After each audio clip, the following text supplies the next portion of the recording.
지난주에는 여러분들이 용서에 대해서 말씀을 들었고요. 굉장히 아마 은혜로운 말씀으로 여러분이 전달받았으리라고 생각합니다. 오늘은 조금 그 분위기가 좀 바뀔 수밖에 없네요. 21장은 하나의 키워드가 있다면 심판이라고밖에는 말할 수 없습니다. 말할 수밖에 없습니다. 그래서 심판이라고 하는 주제를 가지고 오늘 말씀을 나누는데 사실 심판이라는 단어는 사실은 양날이 서 있는 칼과 같다라는 생각이 들어요.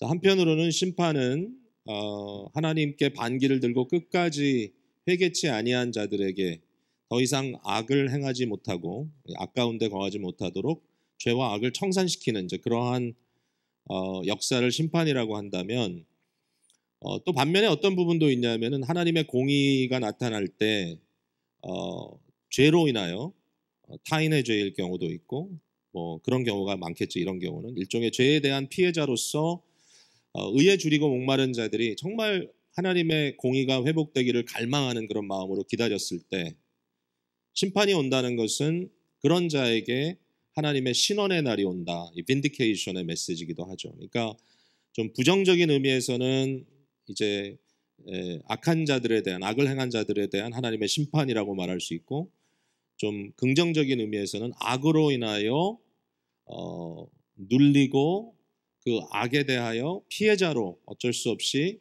공의를 정말 갈망하면서 지금은 공의롭지 않은 상황 속에 신음하고 있는 자들에게는 하나님의 심판은 말 그대로 구원이요 해방의 시간이다. 이렇게 말할 수 있겠죠. 그러니까 오늘 이 심판이라고 하는 메시지를 저희가 함께 나누는데 좀 불편할 수도 있지만 그러나 이 말씀이 제가 정말 간절히 사모하기는 저와 여러분에게는 구원의 메시지로 결과적으로 우리에게는 예수 그리스도가 궁극적으로 심판의 돌이 아니라 우리를 구원하시는 하나님의 구원의 능력으로 나타나는 것이 우리가 간절히 사모하는 바다 이렇게 생각할 수 있을 것 같습니다. 21장은 성전을 중심으로 벌어지는 일이죠. 21장 제일 앞부분에는 예수님께서 예루살렘을 입성하는 소위 말하는 이제 종려주일에 일어나는 이 백성들의 환호 속에 호산나 호산나 외치는 가운데 예루살렘에 입성하신 주님의 이야기 조금 이제 시기적으로는 앞서서 우리가 읽었고요. 여러분들이 묵상하면서 그리고 나서 예수님께서 곧바로 가는 곳이 성전입니다. 성전을 정화했다. 우리가 이렇게 보통 얘기하죠. 예수님이 성전을 정화하시기 위해 성전에 들어가셔서 장사꾼들을 몰아내시고 돈 바꾸는 자들의 그 테이블을 엎어버리고 주님께서 성전을 깨끗게 하셨다. 이제 이렇게 우리가 말하는 소위 이 성전 정화 사건이 12절 이후로 나오게 됩니다. 이것은 심판이죠. 근데 이 심판의 이 내용을 들여다보면 그냥 예수님께서 성전에서 장사한다는 자체가 마음이 아파서 그렇게 하신 것이 아니라 그것보다 훨씬 더 깊은 이야기죠. 저들이 이 장사를 하기 위해서 펼쳐놨던 곳은 이방인의 뜰이죠. 그러니까 이방인들이 기도할 수 있는 룸을 주기 위해서 배려해 놓은 공간입니다. 이스라엘 유대인들이 아닌 자들이 성전을 향하여 기도하고 그들의 기도가 하나님께 들려진다라고 하는 것이 이미 솔로몬 시대부터 그 선언됐던 그런 내용인데 바로 이 이방인들이 와서 기도할 수 있는 자리를 완전히 장사꾼들이 차지해버리는 이런 상황이 된 거죠. 예수님께서 이렇게 말씀하셨잖아요. 내 집은 만민의 기도하는 집이라 일컬음을 받을진대. 만민의 기도 뭐죠? 모든 민족의 기도하는 집. 근데 너희가 그것을 강도의 소굴로 만들었다. 이렇게 주님께서 책망하실 때 첫 번째 문제는 이방의 뜰을 이들이 장사로 채워버렸다.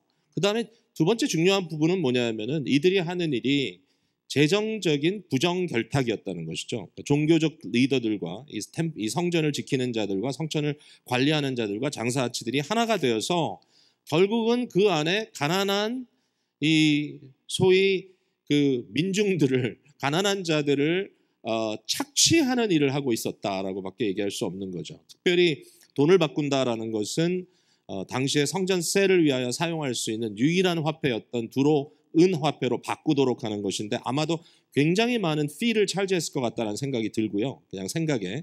그 다음에 또 하나 중요한 것은 마태복음에는 여러 제물로 제사로 드릴 수 있는 그런 짐승 중에 여기 보면은 비둘기 파는 자들밖에 안 나와요. 언급이.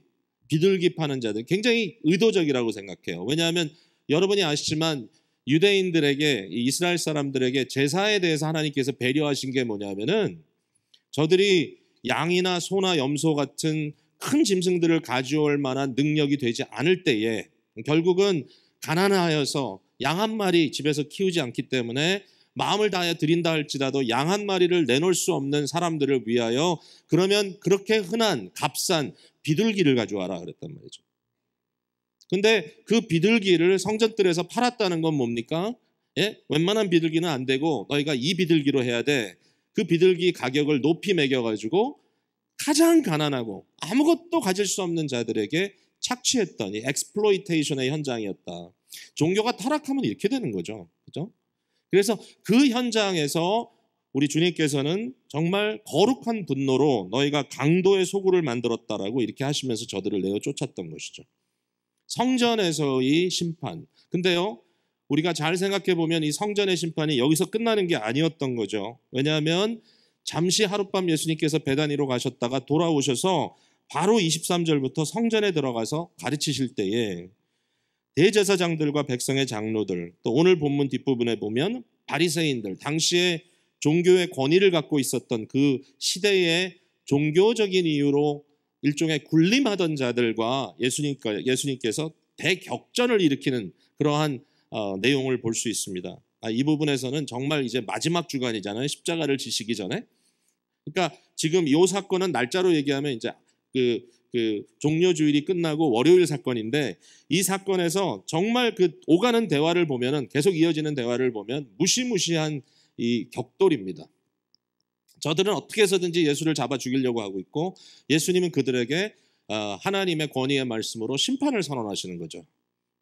너희들이 하는 행위가 악하고 그 악한 이유가 뭐며 사실은 마태복음 21장이 쭉 전개되는 내용을 보면 일종의 법정 앞에서 고소하는 그런 마음으로 우리 예수님께서 저들의 죄가 뭔지를 낱낱이 고소하고 그리고 마지막에 심판을 선언하는 그런 모습으로 가는 것이죠. 굉장히 아주 대단한 그런 격돌입니다. 그런데 이 모습을 보면 구약에 나오는 바른 선지자들, 참된 선지자들이 당시에 거짓되고 악한 권력 앞에서 어떻게 행했는지를 예수님께서 그대로 또 보여주시는 거죠. 우리가 많이 아는 선지자들이 이런 잘못된 권력, 잘못된 이 종교인들 앞에서 하나님의 말씀이 무엇인지를 바로 증거했을 때 어떤 결과가 나타났습니까? 권력이 있는 자들이 저들을 핍박하고 결국 잡아 죽였지 않습니까? 자, 이 흐름이 어떻게 가죠? 마태복음이 결국은 예수님도 이제 그 선지자 중에 선지자, 기름 부음 받은 그리스도로서 이 상황을 그대로 전개해 나가시고 마지막으로 오신 이 아들 되신 참 선지자도 죽임을 당하는 거죠. 십자가 사건으로 연결되죠. 근데 구약과 신약의 차이는 뭐냐면 구약은 억울한 죽음으로 끝나죠. 이 억울함 속에 하나님의 장차 임할 심판에 대한 어떠한 기대감만 남아있죠. 그래서 마음속에 서글프고 마음속에 괴롭죠. 뭔가 아쉽죠. 그러나 마태복음은 예수 그리스도의 어떤 미래적인 부활이 아니라 임박한 부활 사건을 통해서 십자가에 달려 돌아가신 죽으신 그리스도의 죽음이 억울한 죽음으로 끝나는 것이 아니라 이것이 대속의 죽음으로 이어지고 그리고 이것이 부활이라고 하는 궁극적인 승리로 이어지는 것. 이게 마태복음의 전체적인 스토리입니다. 우리는 여기에 굉장히 큰 소망을 누리는 거죠. 이 복음서는 참 영광스러운 것입니다. 뭔가 석연치 않았던 그런 이 텐션이 계속 진행이 되지만 그러나 끝에는 결국 심판이 선언되고 그 심판의 결과로 예수 그리스도의 십자가, 그 예수님의 십자가 사건을 일종의 죄에 대한 심판의 사건으로 볼 수 있고요. 그 이후에 이어지는 영광, 예수님의 부활, 결국은 의로움이 하나님의 공의가 이 신원되는, 빈디케이트 되는 이러한 장면이 나오고 바로 이 좋은 소식을, 이 부활의 좋은 소식을 너희들이 전해라. 그러므로 죄에 신음하고 죄에 눌리고 그 다음에 온갖 이 공정하지 않은 상황 속에서 억눌려 있는 자들에게 복음이 선포되고 하나님의 나라가 바로 너희 손에 리치 앞에 와 있다. 너희는 이제 하나님 나라 백성으로 살아라. 이렇게 마지막 이 전파를 명령하시는 예수님의 말씀. 자, 이제 거기까지 가는 장면 중간에 또 저희들이 와 있습니다. 오늘 이 심판의 메시지는 사실은 앞서 예수님께서 무화과 나무를 저주하신 사건과 아주 또 맥이 통하는데요. 예수님께서 잎사귀만 무성하고 열매가 없는 무화과를 저주하신 사건을 여러분이 아실 것입니다. 21장 18절부터 나오시는데 여기에 보면 예수님이 시장하셨다 이렇게 표현이 되어 있습니다. 이것은 일종의 선지적인 드라마인데 여기에 일종의 리얼리즘, 현실적인 것을 이제 더해주는 그러한 설명이라고 할 수 있겠죠. 예수님께서 시장하신데 무화과 나무를 가셔서 그 무화과 나무에서 열매를 얻으시려고 합니다. 다른 성경 구절에 보면 똑같은 사건을 얘기할 때 열매가 맺을 철이 아니었다 이렇게 또 언급을 합니다. 무화과 나무 철이 아니기 때문에 열매는 없고 잎사귀만 무성합니다. 예수님께서 저주합니다. 이제부터는 영원토록 내가 열매를 맺지 못하리라 이렇게 했더니 무화과 나무가 말라버렸다. 여러분, 이 말씀의 전체적인 의도를 우리가 이해하지 못하면 애꿎은 무화과 나무 하나만 죽이셨네, 예수님 참 성격 대단하시다, 뭐 이렇게 설명할 수 있겠지만 그러나 그게 아니죠. 이건 이제 다시 말씀드리지만 선지적인 드라마입니다. 드라마. 이것은 인액트멘트 하는 겁니다. 그래서 하나님의 심판인데 무화과는 여러분이 너무나 잘 아시지만 무화과 나무는 이스라엘을 상징하는 것이죠.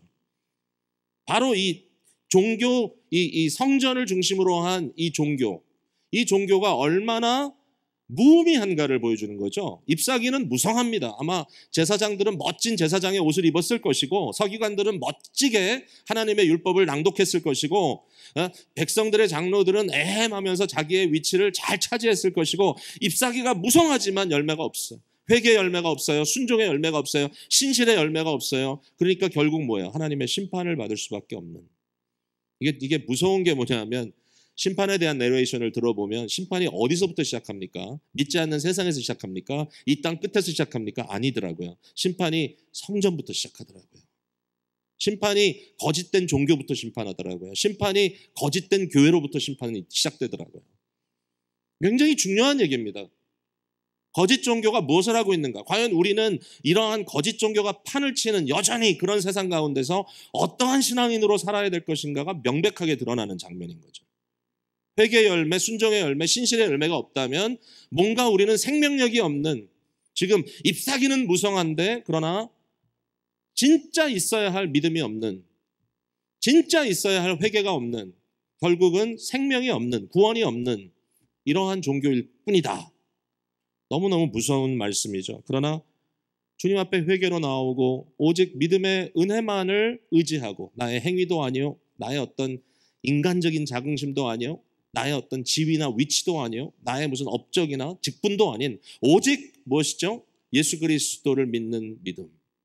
그리스도의 그 구원의 은총 아래 내가 들어가는 이 믿음. 그리고 나의 모든 세상에 속한 생각들을 회개하는 진정한 회개. 이걸 통해서 구원을 얻는 참 종교, 참 신앙인들에게는 이와 같은 복음이 없는 거죠. 최고죠, 최고. 자, 오늘 이제 이 포도밭의 비유로 이제 넘어가자면 역시 무화과 나무가 이스라엘인 것처럼 포도원도 이스라엘입니다. 특별히 애굽에서 이스라엘 백성들을 끄집어내셔서 광야에서 준비시키고 그들을 가나안이라고 하는 아름다운 포도원에 심으십니다. 하나님께서 이 포도원에 심으셨습니다. 이 포도원의 주인은 하나님이십니다. 그리고 이 포도원에 이 농사 짓는 이 농부들은 어떻게 보면 바로 이스라엘의 이 공동체를 지켜나가야 될 종교 지도자들이고 나라의 지도자들입니다. 지금 말하고 있는, 지금 싸우고 있는 바로 그 사람들입니다. 이 내용을 좀 들여다보면 구약의 역사가 그대로 드러나는 거죠. 자, 첫 번째는 아주 익숙한 그림입니다. 주인은 포도원을 최상의 포도원으로 만들었습니다. 최상의 포도원입니다. 한번 보세요. 33절에 한 집 주인이 포도원을 만들어 산 울타리로 두르고 거기에 즙 짜는 틀을 만들고 망대를 짓고 농부들에게 새로 주고 타국에 갔다. 그냥 건성으로 만들어 놓은 것이 아니라, 대강 만들어 놓은 것이 아니라 갖춰야 될 것을 다 갖췄습니다.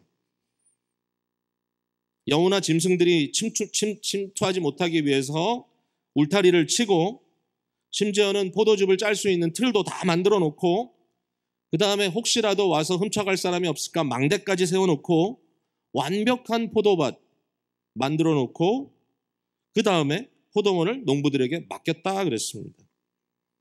이것은 주인이 하나님께서 백성들을 그대로 두고 떠나가셨다는 말이 아니라 하나님께서 이스라엘을 다스리실 때, 하나님의 백성들을 다스리실 때 기름 부은 종들을 통해서 다스리시죠. 선지자, 왕, 제사장. 그들을 세우시고 그들로 하여금 그것을 지켜가도록, 백성들을 셰퍼딩하도록, 그냥 목양이죠. 이렇게 두고 그들이 이런 것들을 통하여 결국 이스라엘 공동체가 건강하게 되도록 바로 그 일을 하나님께서 맡기시는 거잖아요. 그들에게. 자, 스토리는 이렇습니다. 하나님께서 그들과 아주 공정한 언약을 맺으셨습니다. 백성들과 공정한 언약을 맺었다고요? 그 특별히 지도자들하고. 뭐죠? 적당한 세를 받겠다는 거죠. 너무 당연한 거죠. 이제 이런 스토리입니다. 주인이 포도밭을 만들었죠. 그러면 농부들이 일을 열심히 하기 위해서는 어떻게 하면 좋겠습니까? 그 밭의 소산을 너희가 많이 만들어내면 낼수록 너희 것이 많아진다. 굉장히 좋은 방법이죠. 단 너희 소산의 20%, 30%그 정도의 소산을 주인에게 바쳐라. 뭐 정확한 이 경계는 모르겠지만 뭐 나름대로 여러분 판단할 수 있습니다. 뭐가 과연 좋은지. 그러니까 이거는 뭐 돈을 내는 것이 아니라 네가 농사한 만큼 그 얻어낸 수확 중의 일부를 주인에게 돌리는 것으로 세를 내는 바로 그러한 시스템이거든요. 너무 당연하죠. 이건 옳지요. 농부들에게도 fair하고 주인은 당연히 주인이 취할 것을 취해야 되는 거죠. 이게 약속이죠. 약속. 언약입니다. 언약. 우리가 서약하는 겁니다. 자, 오늘 유아 세례를 또 베푸는 일이 있을 텐데 유아 세례 할 때 부모님들이 서약을 합니다. 제가 세 가지 질문을 던지면 어느 한 사람도 그 질문에 대해서 미리 공부할 때 어느 누구도 그거는 부당하니까 그거는 좀 빼십시오. 그 조항은 좀 없애고 합시다. 이렇게 얘기한 사람이 하나도 없었습니다. 왜냐하면 그 내용을 들었을 때 타당합니다. 이것이 옳습니다. 여러분 세례 받을 때 서약했습니다. 여러분들이 언약교인이 될 때 서약했습니다. 여러분들이 임직하실 때 서약했습니다. 여러분 그 서약 기억하세요? 그 서약대로 하는 것이 공정하고 옳은 일이기 때문에 여러분들이 그 서약을 하면서 아멘 했습니다. 근데 문제는 뭐죠? 너무너무 정당하고 바른 서약이죠. 언약 속에는 항상 책임이 따라갑니다.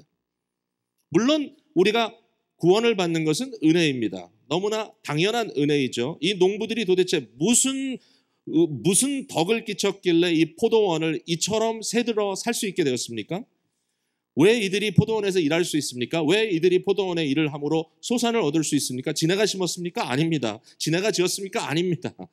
지네가 한 거 없습니다. 그러나 농부로 부름받았습니다. 저와 여러분은 하나님 나라의 백성으로 부름받았습니다. 거기에 진입하기 위하여 우리가 싸워 노력한 것 없습니다. 예수님께서 우리를 위하여 싸워주셨고 성령님께서 그리스도의 구속사역을 우리에게 적용시켜 주셨습니다. 우리가 믿었다고요? 그 믿음도 성령께서 우리를 소명으로 부르실 때 기적적으로 우리 속에 태동하게 하셨습니다. 거듭남의 역사는 성령께서 하십니다. 절대로 사람이 할 수 없습니다. 그래서 이 모든 것이 은혜이죠. 그러나 그 포도원에 들어와서 우리가 살아가는 언약을 맺을 때 하나님께서 우리에게 마음대로 해라.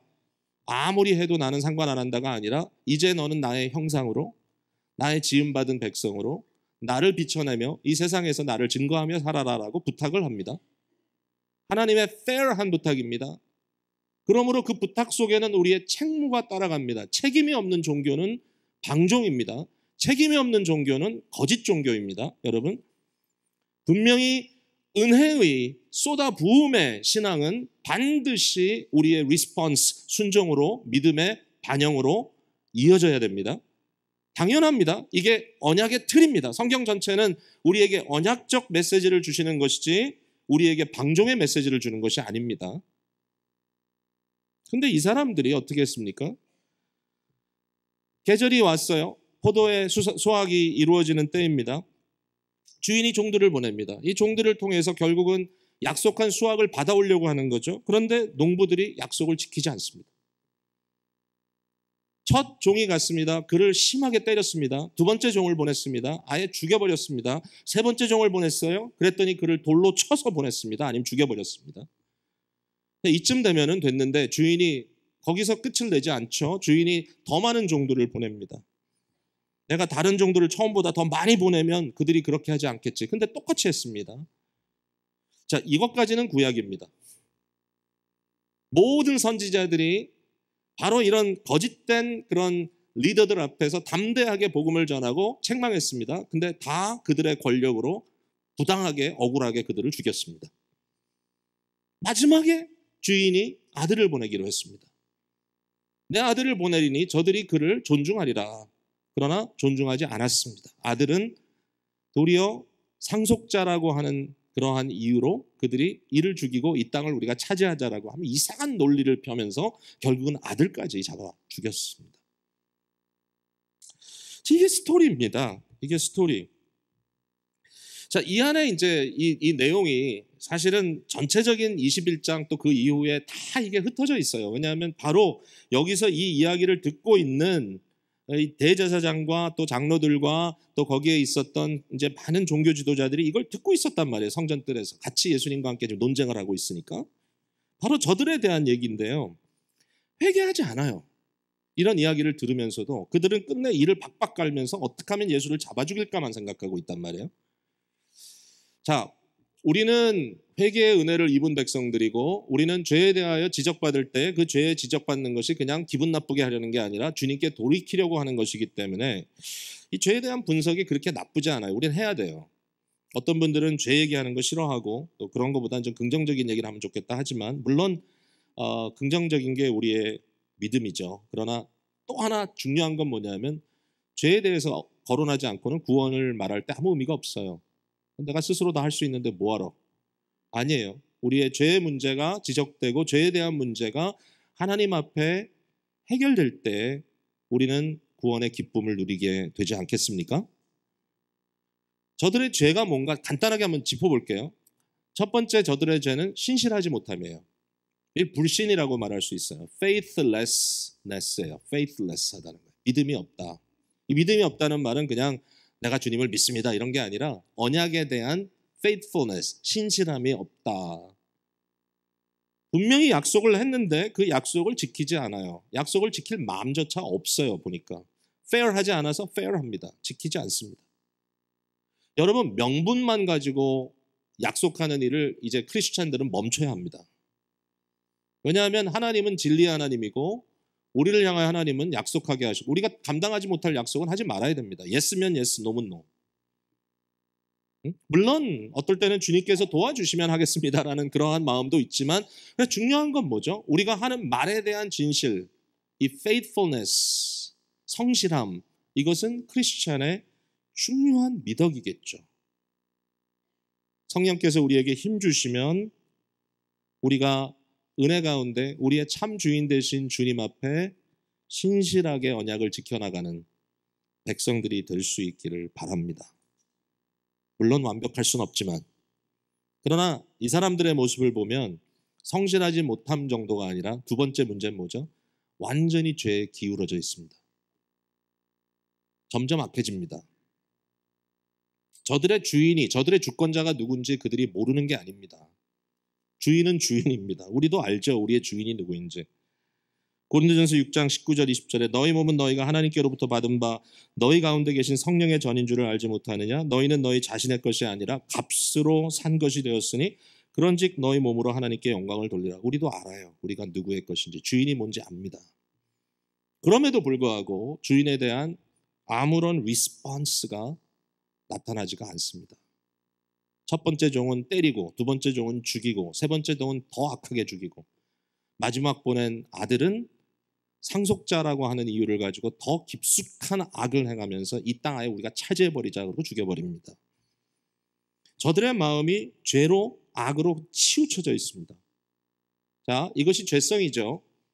우리도 비슷한 상황을 경험할 때가 참 많죠. 우리의 마음이 뭔가 죄로 기울어져 있다. 그런데 여러분 주님께서 이것을 허락하지 않으십니다. 우리에게. 왜냐하면 성령이 우리에게 거듭나게 하심으로 믿음을 주실 때 우리의 마음이 죄로 기울어져 있던 것을 점점 더 그리스도에게 기울이도록 만들어 가시는 것이 복음입니다. 아니 그렇게 나는 너무 자신이 없는데요. 내 마음이 그렇게 기울어져 있는지. 그러나 그것이 믿음을 키우는 성화입니다.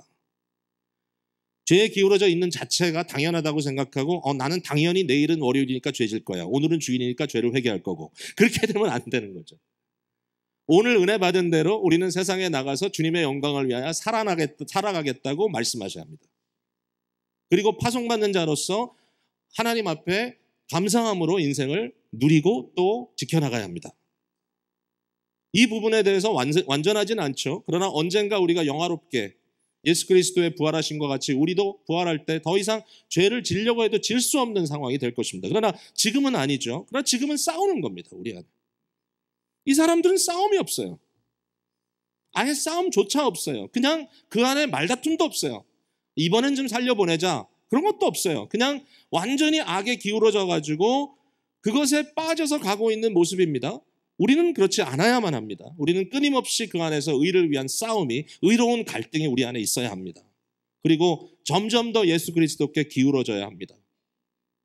여러분, 이들이 이렇게 악하게 살아간 이유가 저들에게 선한 증거가 없었기 때문인가요?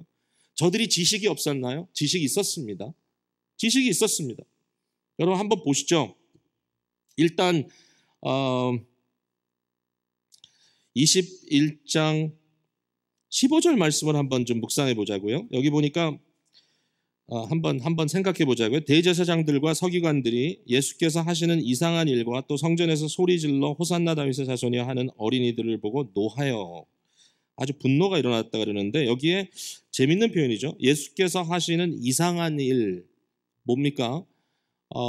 성전을 정화시키시고 그 다음에 그 앞서 나오는 건 뭐냐면 맹인과 전은자들. 이들은 당시의 그 기준으로 의하면 하나님께 예배할 수 있는 자격을 박탈당한 자들입니다. 온전치 않기 때문에 성전에 들어올 수 있는 권한이 없습니다. 근데 그들을 고쳐주셨다. 이것은 단순히 병고침이 아니라 하나님과의 관계의 회복이고 하나님께 나올 수 있는 길을 열어주는 거죠. 이 예수님께서 이렇게 하신 것들을 저들이 봤다라는 겁니다. 그것을 이상한 일이라고 했는데요. 사실 이 원문에 돌아가면 이 단어는 이상하다는 부정적인 단어가 아니라 굉장히 긍정적인 단어입니다. wonderful입니다. wonderful. 아주 marvelous. 예수님께서 하신 너무 귀하고 참 신기하고 전혀 기대치 않았던 아름다운 일들을 그들이 봤다는 겁니다. 이건 굉장히 의도적인 표현이라고 생각해요. 그들이 본 것이 악한 것을 본 게 아닙니다. 그들이 본 예수님을 자기가 아무리 악하게 해석을 하려고 해도 그 해석 속에 악한 해석이 나올 수 없는, 그냥 시기와 질투가 일어날 뿐이지 저들이 하나님께 회개하지 않기 때문에, 예수 그리스도를 그들이 embrace, 그를 받아들이지 않기 때문에 오직 그것을 거절하려고 하는 마음의 갈등과 싸움이 있을 뿐이지 예수께서 하신 일이 절대로 잘못한 일처럼 보이지 않는 거죠. 뭐 이런 얘기를 얼마든지 할 수 있는데, 또 하나는 뭐냐면 예수님께서 이 포도원 비유를 얘기하시면서 마지막에 이제 결정적인 심판의 부분에 있어서 예수님이 심판을 선언하지 않으시죠. 도리어 반문을 하시죠. 이들에게 40절에 그러면 포도원 주인이 올 때에 그 농부들을 어떻게 하겠느냐 이렇게 질문을 하니까 41절 같이 읽어보죠. 시작. 그들이 말하되 그 악한 자들을 진멸하고 포도원은 제때에 열매를 바칠 만한 다른 농부들에게 새로 줄지니이다. 이게 뭐죠? 결론입니다. 그들이 알아요. 지금 누가 이 얘기를 듣고 있습니까? 바로 그 사람들이 듣고 있습니다. 보실래요? 45절 가보세요. 대제사장들과 바리새인들이 예수의 비유를 듣고 자기들을 가리켜 말씀하심인 줄을 알고, 다 알아요. 지금 자기 얘기하는 거예요. 그 얘기를 할 때 정확한 이 정당한 결론이 뭡니까? 라고 얘기하면 당연히 이놈들은 다 잡아 죽일 놈들이고 이놈들은 결국 다 없애버리고 정말 열매 맺을 새로운 농부들로 그곳에 채워야 되겠죠 라고 그들이 스스로 시인하는 겁니다. 진리를 모르는 게 아니에요. 알아요. 그러니까 악한 거예요. 몰라서 안 하는 게 아니에요. 알지만 안 해요. 알지만 안 해요. 양심이 화인맞았어요. 의를 도리어 억눌러요. 그리고 죄를 촉진시켜요. 이게 불신의 모습이에요. 불신자들이 지식이 없다고요? 알아요. 양심의 가책이 있습니다. 양심의 가책이 있습니다. 아무리 악한 사람이라도 웬만하면 마지막에 모든 것이 들통나고 모든 사람들 앞에 결국은 자기의 죄를 자백할 수밖에 없는 그 순간이 되면 통곡하고 웁니다. 왜냐하면 그 양심이 있기 때문이죠. 그러나 그것을 억누르고 도리어 하나님께 회개하지 않습니다. 회개하지 않아요. 이게 비극인 거예요. 한 가지만 더 이들의 문제를 얘기하자면요. 그들이 자신들이 모든 것을 컨트롤할 수 있다고 그렇게 생각해요. 결국 스스로 하나님이 되었어요. 모든 세상에 벌어지는 일들을 자기네들이 아주 정치적인 이런 아주 스킴을 통해 가지고 자기가 다 이렇게 조정하면서 매니플레이트 하면서 살아갈 수 있다라고 생각합니다. 이 정치적인 마인드가 있어요. 보니까.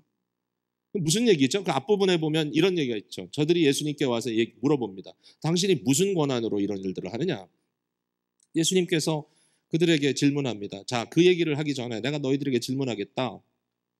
세례 요한의 세례가 세례 요한의 회개에 의한 이 세례가 그가 전한 이 천국의 메시지가 하늘로부터 온 것이냐 아니면 사람으로부터 온 것이냐, 스스로 만들어낸 거냐 아니면 하나님께서 주신 것이냐. 그들이 거기에 대해서 yes, no로 답을 못합니다. 왠지 아시죠? 하늘로부터 왔다 그러면 사람들이 그렇게 얘기할 거냐. 그러면 너는 왜 회개하지 않았냐? 너는 왜 세례 요한을 받아들이지 않았느냐? 반면에 세례 요한은 그냥 자기가 만들어 나온 자작품입니다 라고 얘기하면 세례 요한을 위대한 마지막 선지자로 보았던 백성들로 인하여 이들이 큰 봉변을 당할 거라고 하는 두려움이 그들에게 있는 겁니다. 모든 계산을 하는 게 머릿속으로. yes, no 답을 못해요. 진리에 대한 인식은 없어요. 이 사람들은. 세례 요한이 정말 어디서부터 왔지? 이런 고민을 하면 얼마나 좋아요. 상관없어요. 세례 요한은 일종의 자기들에 대해서 반대하는 세력일 뿐이에요. 예수님도 마찬가지고. 어떻게 하면 없앨까가 그들의 최고의 목적이에요. 어디서부터 왔지는 중요하지 않아요. 하나님이 하신 일이다? 왜 이렇게 자각이 없죠? 다 컨트롤하려고 그래요. 그리고 이 순간에도 그 어떤 상황 속에 내가 빠져들어가지 않았지롱 그 한마디 하기 위해서 뭐라고 답하죠? 아주 한심한 답을 합니다. We don't know. 우리 모른다. 그렇게 해서라도 빠져나가려고. 결국은 어떻게 합니까? 예수님도 군중사에서 잡을 수가 없으니까 마지막에 가룟 유다를 통해서 아무도 없는 겟세마네 동산 예수님 혼자 제자들과 계실 때 은밀하게 가서 그를 잡아 결국은 한밤중에 말도 안 되는 법정이 이루어질 수 없는 그런 상황 속에 그리스도를 십자가에 못 박게 하는 이러한 일이 벌어지는 거죠. 자, 이 사람들은 자기가 컨트롤했다고 아마 굉장히 거기에 대해서 자부심을 가졌을 거예요. 근데 이것은 죄예요. 스스로 하나님이 되려고 하는, 하나님의 질문 앞에 답하지 않아요. I don't know. 하나님의 질문 앞에 답하지 않아요. I don't know, I don't care, I don't wanna know.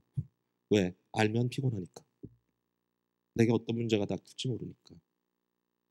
여러분, 이와 같은 정치적인 마인드를 가지고 여러분들이 살아간다면, 물론 사회 속에는 정치라는 게 있으니까요. 어떨 때 보면 좀 정치하는 사람들 보면 이렇게 모여가지고 그냥 숙닥 모든 일이 작은 일 하나도 막 해석하면서 이게 어떻게 되고 저렇게 되고 그런 고민들을 하는 걸 보고 볼 수 있지만, 그러나 적어도 하나님 앞에서 우리가 이런 마인드는 아니어야 되겠죠. 교회가 건강하다는 것은 하나님의 말씀 앞에 순수하게 서서 그 말씀을 순수하게 받아들일 수 있는 사람들로 채워져 있다고 생각합니다. 리더가 누구가 되든지 간에 말씀 앞에 자기가 무너져서 눈물을 흘리고 회개할 수 있는 자들이 리더가 되지 않으면 안 됩니다. 하나님의 말씀을 절대적인 것으로 인정하고 그것을 어떻게 해서든지 꿰맞춰 보려고 이상한 행동을 하는 것이 아니라 그 말씀 앞에서 자기가 찔리고 아프고 괴로워하고 이렇게 말씀이 주인되는, 하나님만이 하나님의 말씀으로 또 성령으로 다스리는 공동체가 되는 것을 건강하다고 할 수 있을 것입니다. 너무 감사한 것은 저희들에게는 회개가 있어요. 저는 여러분의 진실된 회개가 있음을 알고 또 믿습니다. 가슴 아파하고 눈물을 흘리고, 여러분 혹시라도 지금이라도 뭔가 여러분의 마음에 여러분의 자존심을 자극해서 하나님 앞에, 하나님 말씀 앞에 뭔가 자꾸 이렇게 뭔가 뻗팅기고 있는 그러한 느낌을 계속 마음속에 품고 계신다면 주님께서 은혜 주시기를 간절히 바랍니다. 아, 내려놔야 되는구나. 신실하지 못함 많았을 겁니다. 저를 포함해서 우리에게는 너무나 많습니다. 그러나 회개할 수 있습니다. 다시 회개하고 믿음을 반응할 수 있습니다. 죄에 기울어져 있는 우리의 모습이 회개하고 예수 그리스도께 기울어지도록 다시 우리 자신을 헌신할 수 있습니다. 그리고 내가 주인이 아니라 하나님이 주인이라는 사실을 다시 한번 인정할 수 있습니다. 너무 감사합니다. 자, 이제 말씀을 맺으려고 합니다. 이처럼 예수님을 거부하고 리젝트하는 자들에게 예수님께서 느닷없이 갑자기 돌멩이 얘기를 하기 시작합니다. 42절에 예수께서 이르시되 너희가 성경에 건축자들이 버린 돌이 모퉁이의 머릿돌이 되었나니 이것은 주로 말미암아 된 것이 우리 눈에 기이하도다 함을 읽어본 적이 없느냐. 이게 굉장히 이제 흥미로운 부분은 여러 가지죠. 갑자기 뭐 버린 돌, 모퉁이 돌 이런 얘기가 나오니까 도대체 여기서 왜 돌이 나오냐 이제 이렇게 얘기할 수 있는데 사실은 마태복음 21장을 컨트롤하고 있는 전체를 딱 붙들고 있는 구약의 성경은 시편 118편입니다. 시편 118편에서 호산나 호산나 이제 구원하소서라는 메시지가 나오고 그 이후에 구원자가 오셔서 성전으로 제단으로 갈 것이 예고되어 있고요. 그 앞서 있는 게 뭐냐면 바로 이 내용입니다. 건축자들의 버린 돌이 모퉁이의 머릿돌이 되었나니. 이게 지금 무슨 얘기인가 하면요.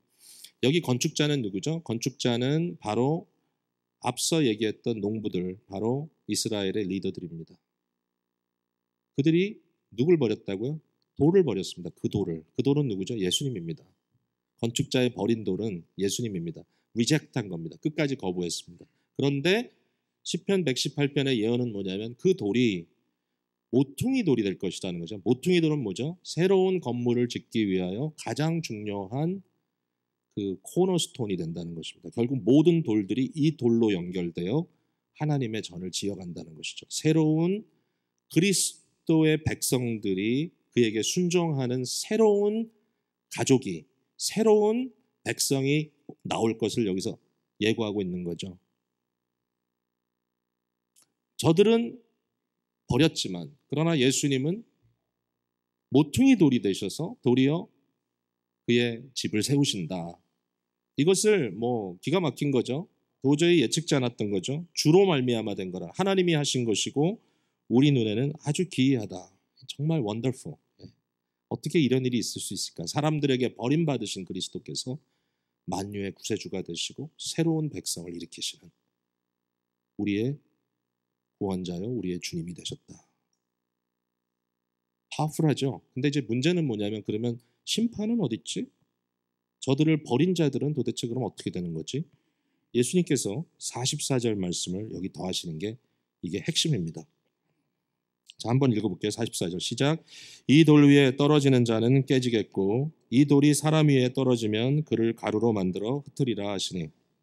도대체 무슨 얘기입니까? 이거 진짜 좀 이해가 안 될 것 같아요. 처음에 딱 들으면 저도 참 많이 스트러글을 했는데 왜 이렇게 스트러글 했는지 모르겠어요. 나중에 찾아보니까 답이 다 나오는데 이걸 딱 보면 도대체 무슨 얘기지? 돌 위에 떨어지면 부셔지고 돌이 그 위에 사람 위에 떨어지면 깨지고 가루가 되고 뭐 이런 얘기거든요. 근데 이 두 가지를 가지고 별의별 해석이 다 있었어요. 제가 기억을 해보면 어떤 분은 돌 위에 떨어진다는 것은 회개를 의미하고 그러면 내가 주님 앞에 깨지면 구원을 받고 가만 기다리다가는 그 돌에 쪄서 죽는다.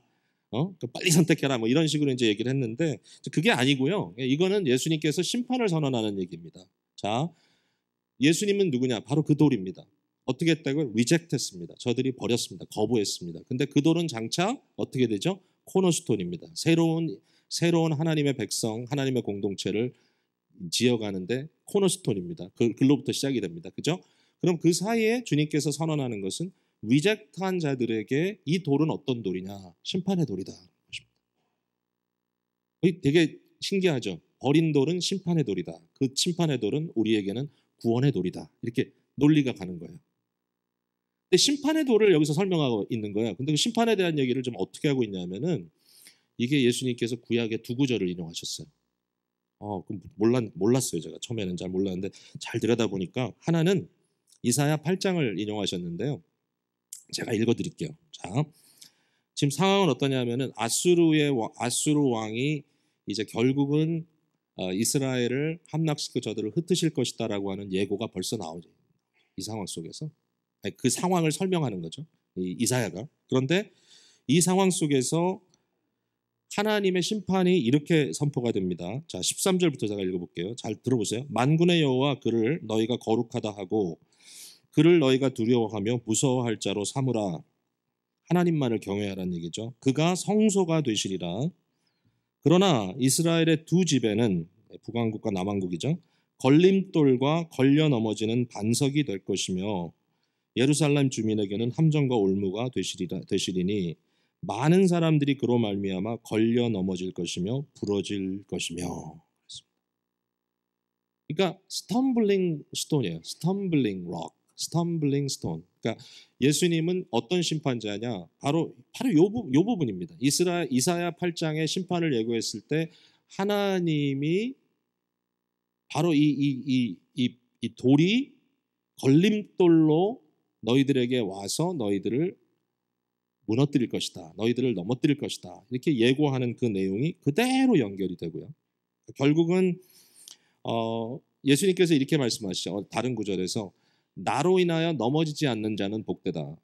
나로 인하여 넘어지지 않는 자는 복되다. 즉 이것이 심판이 아니라 구원의 돌로 받아들여지는 자에게는 참 복된 일이다. 그러나 이 종교 지도자들에게는 예수님은 걸러 넘어지는 돌입니다.